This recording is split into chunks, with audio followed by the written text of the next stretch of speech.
E aí, pessoal, vamos conversar sobre os bastidores da reunião que definiu as questões de salário dos jogadores nesse novo plano de contingenciamento criado pela gestão tricolor. E é um assunto delicado, mas é um assunto importante, porque o torcedor tem sim interesse em saber o que acontece também dentro dessas questões e quem está do lado, quem não está do lado e quem está acima ou não da instituição. Lembrando que César Cidade Dias falando de Grêmio aqui no YouTube, arroba César Cidade Dias lá no Instagram e também arroba César Cidade Dias lá no Twitter. Sigam as redes sociais e vamos conversar sempre dando prioridade aos assuntos envolvendo o tricolor gaúcho. Gente, diferir e baixar. Essa é a primeira questão.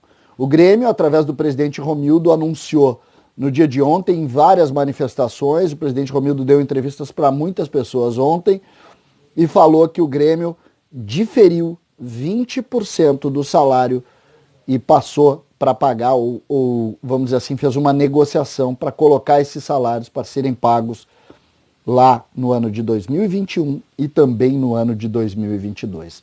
A torcida do Grêmio, de uma certa forma, tinha uma espécie de apreensão para saber como que os líderes do grupo iriam proceder com relação ao baixar ou não salários. Lembrando que a primeira medida, 90 dias atrás, o Grêmio pegou a parte de direito de imagem e já jogou para o ano que vem. Então já havia feito, de certa forma, esse diferimento. Mas agora acabou chegando nos salários dos jogadores. Né? Antes tinha feito direito de imagem, agora chega na CLT. E aí a gente precisa tentar entender, o que está acontecendo? De um modo geral, os clubes brasileiros estão baixando os salários dos jogadores, mesmo sabendo que a lei é muito rigorosa com relação a isso. É difícil baixar salário, tem que ser uma negociação muito complicada, e nós estamos falando aí de um negócio que envolve 30, 40, 50 profissionais. Então não é tão simples assim, basta que um não queira, a coisa não sai. Mas eu fui buscar, eu quero entender. Por quê? Porque o torcedor do Grêmio está sedento por isso. Então eu preciso entender o que está acontecendo de um modo geral. O que está acontecendo? E aí vem a grande surpresa. Quem complicou a negociação foram os líderes. Os líderes do grupo do Grêmio. E aí é preciso fazer um reparo. Eu perguntei e queria entender qual foi o tamanho do Renato nesse processo. E a frase que mais de um disse, o Renato está 100% avesso à negociação, não participou do negócio. Ou seja, a grande liderança, dita grande liderança, não participou da negociação. A negociação foi feita basicamente com os líderes do grupo de jogadores. E ficou decidido, também talvez pela relação do Grêmio, da relação financeira que o Grêmio, de certa forma, tem melhor do que outros clubes, é verdade, isso acabou deixando um pouco fora a questão de diminuir, e sim de passar para os próximos anos. O Grêmio acabou aceitando essa negociação, que segundo uma fonte botou, eu posso falar entre aspas aqui, diz o seguinte, a gente aceitou a única opção, então é verdade, aceitaram a única opção, que foi passar para o futuro os salários desse mês.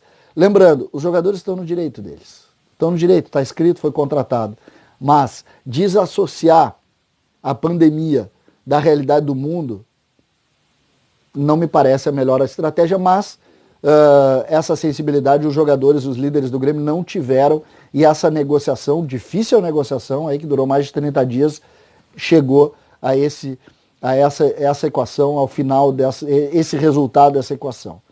O que eu penso sobre isso e que me parece que é a questão mais importante para a gente discutir? Não idolatrem as pessoas além do clube. O clube está acima das pessoas. Dirigentes são abnegados. Estão lá 12, 13 horas por dia e muitas vezes são criticados e estão lá lutando pelas coisas do clube. Os jogadores estão defendendo o seu contrato. Não é legítimo? Claro que é legítimo. Mas parem de colocar as pessoas acima da bandeira, acima da camisa do Grêmio, acima da instituição Grêmio. O Grêmio é muito maior. Todos eles vão passar e o Grêmio vai seguir. Então essa idolatria é que me incomoda. Porque nesse momento, onde estão os superlíderes? Onde estão os superlíderes que não conseguiram negociar, ou mais que essa informação, foram os mais reticentes à mexida do salário. Os jovens não foram tanto. Claro, eles têm uma voz menor, mas os líderes não foram. Os líderes foram. O problema da negociação parou nos líderes. Então, que líderes são esses? Eles são ótimos jogadores que hoje defendem a camisa do Grêmio e nós temos que ir lá para a arquibancada aplaudir. Ponto. Não idolatrem acima da bandeira. Essa é a lição dessa negociação. Me parece uma situação que não é fácil, mas óbvia. E é assim que a gente funciona. Tá, gente? Vamos lá. Hoje tem mais. Tem uma grande informação que à tarde a gente passa aqui sobre possibilidades e sondagens dos jogadores tricolores. Valeu!